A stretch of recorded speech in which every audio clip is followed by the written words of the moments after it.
अस्सलाम वालेकुम व्यूअर्स, मोहम्मद फ़याज़ आपकी खिदमत में हाज़िर हैं। आज मैं 9th class physics pairing scheme जो है वो आपके साथ शेयर करूंगा। आप उस पर अमल कीजिएगा और अच्छे तरीके से इसको प्रिपेयर कीजिएगा और तैयारी कीजिएगा। अब यहाँ पर देख रहे हैं कि एक MCQs का शॉर्ट क्वेश्चन MCQs का क्वेश्चन आता है जो 12 MCQs होते हैं और हर MCQ का 1 नंबर होता है, तो टोटल 12 MCQs आते हैं। तो वो 12 नंबर के MCQs होंगे। आप यहाँ पे देख सकते हैं कि क्वेश्चन नंबर 1 के अंदर जो चैप्टर नंबर 1 है उसका एक MCQ आएगा, चैप्टर नंबर 2 एक MCQs और चैप्टर नंबर 3 में से 2 MCQs आएंगे। इसी तरीके से चैप्टर नंबर 4 में से एक MCQ आएगा, चैप्टर नंबर 5 एक MCQ और चैप्टर नंबर 6 में से आपको 2 MCQs आएंगे।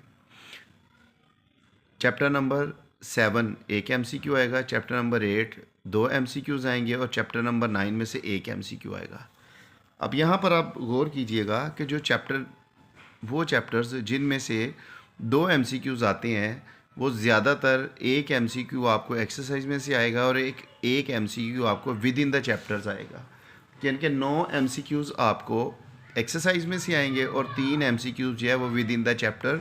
और फिज़िक्स में ज़्यादातर जो साइड ब्लॉक्स होते हैं उसमें से जो है वो आपको MCQs आते हैं। अब इसी तरह ये तो कंप्लीट हो गया क्वेश्चन नंबर 1। अब क्वेश्चन नंबर 2 में अब गौर कीजिएगा कि शॉर्ट क्वेश्चन की डिवीज़न है। क्वेश्चन नंबर 2 8 शॉर्ट क्वेश्चंस आएंगे जिसमें से हमने 5 शॉर्ट क्वेश्चंस करने हैं। तो इसमें चैप्टर नंबर और शॉर्ट क्वेश्चन देखिएगा कि चैप्टर नंबर 1 में से 2 शॉर्ट क्वेश्चंस हैं, चैप्टर नंबर 4 में से 3 शॉर्ट क्वेश्चंस हैं और चैप्टर नंबर 7 में से आपको 3 शॉर्ट क्वेश्चंस हैं। तो इसमें से आप 5 शॉर्ट क्वेश्चंस करेंगे। अब ऐसे स्टूडेंट्स जिन्हें पता है कि वो मुकम्मल तौर पर फुल बुक जो है वो लर्न नहीं कर सकते या वो लर्निंग में थोड़े वीक हैं, तो वो ऐसे शॉर्ट क्वेश्चंस मुंतखब करें, ऐसे चैप्टर्स जिनमें से 3-3 शॉर्ट क्वेश्चंस आते हैं। तो 5 शॉर्ट क्वेश्चंस आपने करने होते हैं। इसी तरीके से क्वेश्चन नंबर 3 है, उसमें से भी 5 शॉर्ट क्वेश्चन करने हैं आपने और 8 शॉर्ट क्वेश्चंस आएंगे टोटल। तो ये देखिएगा कि ये चैप्टर नंबर 2, 5 और 8 का एक सेक्शन बनेगा। 2 में से 3 शॉर्ट क्वेश्चंस आएंगे आपको, 5 में से 2 शॉर्ट क्वेश्चंस हैं और चैप्टर नंबर 8 में से 3 शॉर्ट क्वेश्चंस हैं। तो इसमें भी आप इसी तरीके से कर सकते हैं कि जो चैप्टर्स आपको ज़्यादा इजी लगे आप उनको प्रिपेयर कर सकते हैं। और अगर फुल मार्क्स गेन करना चाहते हैं आप लोग तो आपको फिर तीनों के तीनों चैप्टर्स मुकम्मल प्रिपेयर करने पड़ेंगे। अब क्वेश्चन नंबर 4 पर आते हैं। क्वेश्चन नंबर 4 में आप लोग देखिएगा कि ये भी शॉर्ट क्वेश्चंस का एक पार्ट है। उसमें 8 शॉर्ट क्वेश्चंस में से आपने 5 सॉल्व करने हैं।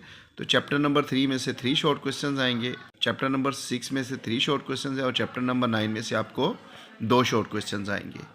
तो इसमें भी अगर 3 और 6 का इंतखाब कर लें वीक स्टूडेंट्स तो वो आसानी से अपने शॉर्ट क्वेश्चंस को कवर कर सकते हैं। ये तो था आपका शॉर्ट क्वेश्चंस का एक सेक्शन। अब आपके लॉन्ग क्वेश्चंस आ जाते हैं।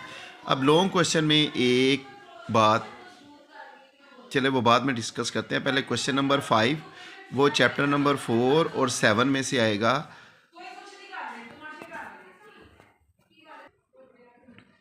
अब ये जो क्वेश्चन का पार्ट है क्वेश्चन नंबर 5 वो चैप्टर नंबर 4 और 7 में से बनेगा, ठीक है। अब ये बात जहन में रखिएगा कि ये कंफर्म नहीं है कि न्यूमेरिकल जो है वो चैप्टर नंबर 4 में से देगा या चैप्टर नंबर 7 में से। न्यूमेरिकल या थ्योरी किसी भी चैप्टर में से आ सकती है।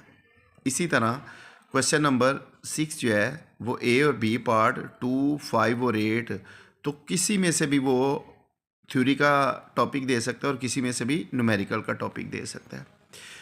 इसी तरह क्वेश्चन नंबर 7 है, इसमें A और B पार्ट जो है वो चैप्टर नंबर 3 और 6 में से आएगा। इसमें भी कंफर्मेशन नहीं है कि न्यूमेरिकल वो 3 में से देगा या 6 में से देगा, थ्योरी 3 में से देगा या 6 में से देगा। तो आप लोगों को ये चैप्टर मुकम्मल तौर पर प्रिपेयर करने पड़ेंगे। तो इंशाअल्लाह ताला अगर आप इस स्कीम पर अमल करें तो आप अच्छे तरीके से अपनी प्रेपरेशन मुकम्मल कर सकते हैं और ज़्यादा से ज़्यादा मार्क्स जो हैं वो गेन कर सकते हैं। अब मोहम्मद फ़याज़ को इजाज़त दीजिए। अल्लाह हाफ़िज़।